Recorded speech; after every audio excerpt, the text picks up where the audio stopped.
maintenant ton intimité avec le Seigneur face de toi. L'enfant de Dieu, le préféré de Dieu. Oh, donne-moi la main ce soir. Si tu es connecté, tu m'écoutes. Je prophétise sur ta vie. Au nom puissant de Jésus, que le Seigneur fera de toi la prunelle de son œil. La Bible dit que lorsque Satan a parcouru la terre, il vagabondait la terre et il est monté. Et Dieu lui a demandé, as-tu vu Job, mon élu et mon ami? As-tu vu Job, mon homme de confiance? Parce que Job était un homme qui avait une intimité parfaite et indéfectible avec Dieu. C'est pourquoi même devant Satan, Dieu témoigne de lui qu'il est un homme honnête. Est-ce que je parle à quelqu'un aujourd'hui? Lorsque tu es un homme qui a une intimité parfaite et indéfectible envers Dieu, Dieu témoigne de toi. Le Seigneur Jésus, lorsqu'il a été baptisé dans le journée, oh, le Père dans le ciel voyait que ses œuvres étaient parfaites et justes.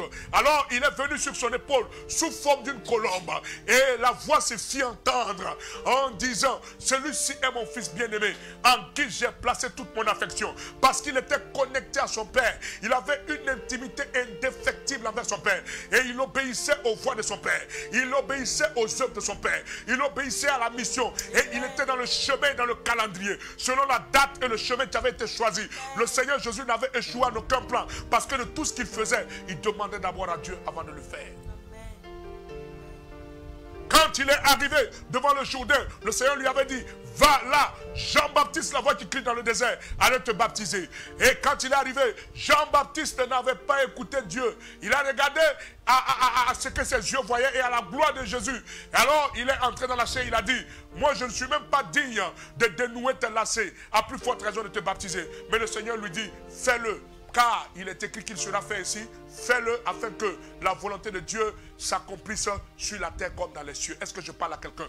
Lorsque tu es un homme qui a une intimité parfaite avec Dieu, tu sais ce que tu fais. Tu peux te retrouver dans des circonstances qui semblent rabaissantes, mais tu sais que Dieu t'avait dit la veille qu'il en serait ainsi, mais tu t'en sortirais. Est-ce que je parle à quelqu'un? L'apôtre Paul, lorsqu'il a été pris comme esclave par les Romains, la Bible dit qu'il partait avec lui. Il partait avec lui comme esclave. Et dans la barque, comme Paul était le seul dans la barque à avoir une intimité avec Dieu, tous ceux qui étaient là n'avaient pas d'intimité. Alors Dieu va parler à celui qui a une intimité. Bien-aimé, lorsque tu es dans un groupe et que toi seul as une intimité avec Dieu, quand il y a une situation, c'est à toi seul que Dieu va parler. Dieu parle toujours à ceux qui ont une intimité avec lui. C'est pourquoi vous êtes 20 dans la maison, mais Dieu parle à une seule personne. Pas parce que Dieu aime cette personne plus que toi, non, parce que cette personne a une intimité avec Dieu, mais toi tu n'en as pas. Si tu prenais un temps dans la prière, toi aussi tu serais prophète de ta maison, tu serais prophète de ta famille. Prie juste 30 minutes par jour et tu verras que Dieu te dira quelque chose en songe. Prie avant de dormir et tu verras ce qui arrivera à la famille le lendemain. La Bible dit que Paul était dans cette barque. Et alors, lorsque la barque a commencé à chavirer, Dieu va parler à Paul. Dieu dit à Paul, la barque va chavirer, mais vous allez échouer sur une île.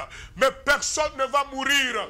Et écoute Paul, je te donne tous ceux qui avaient fait de toi esclave, je te les donne en Christ. Je te les donne leur âme et leur cœur, ils vont se convertir. Et Paul se lève et dit, écoutez bien aimés, nous allons échouer sur une île, mais ne vous inquiétez pas, car personne ne mourra. Et ils ne croyaient pas, mais quelque temps après, ce que Paul a dit est accompli. Et eux tous ont cru au Dieu de Paul.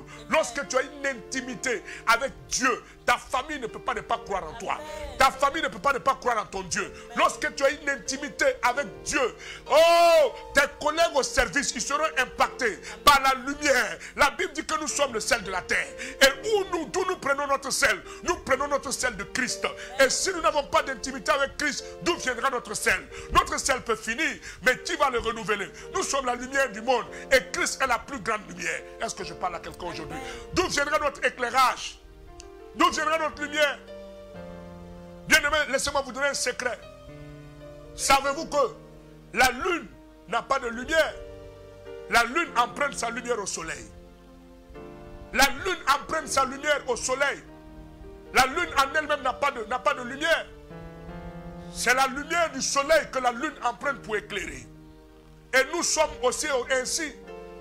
Nous sommes des lunes qui ont besoin de la lumière du soleil pour éclairer. Et Christ est notre soleil. Donne-moi la main là où tu es. Amen. Donne-moi la main, toi qui m'écoutes ce soir. Tu dois savoir qu'il est important que tu aies cette intimité. Sans cette intimité, tu ne pourras pas impacter. Sans cette intimité, tu ne pourras pas donner de vie. Sans cette intimité, tu ne pourras pas amener plusieurs et plusieurs à venir dans le Seigneur. Sans cette intimité, tu ne pourras pas impacter des vies. Sans cette intimité, personne ne va se convertir. Sans cette intimité, tes prêches ne vont pas toucher quelqu'un. C'est pourquoi il y a beaucoup de prédicateurs. Mais rares sont les prédicateurs qui arrivent à toucher. Rares sont les prédicateurs qui arrivent à impacter. Un pasteur, un prophète, un apôtre, un bishop, un évangéliste qui n'a pas d'intimité avec Dieu. Lorsqu'il sortira, il racontera sa propre histoire. Il dira, j'étais en voyage ici, j'étais en Italie, j'étais en France, ma chaussure coûte 10 000. Ma chaussure coûte 100 000. Il racontera lui-même ses propres anecdotes, mais ne pourra rien dire, car la parole révélée nous est donnée dans l'intimité. Et je proclame sur ta vie ce soir, par le nom de Jésus-Christ, que tu reçois maintenant la parole révélée. Il te faut cette intimité, bien-aimé. L'intimité, la profondeur. L'intimité, la profondeur.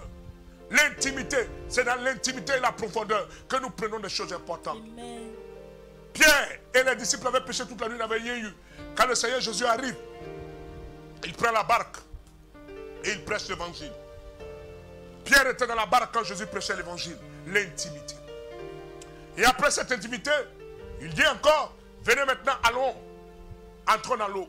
Pierre voulait rester au bord, il lui dit, allons en eau profonde. Et le Seigneur Jésus est dans la barque. L'intimité.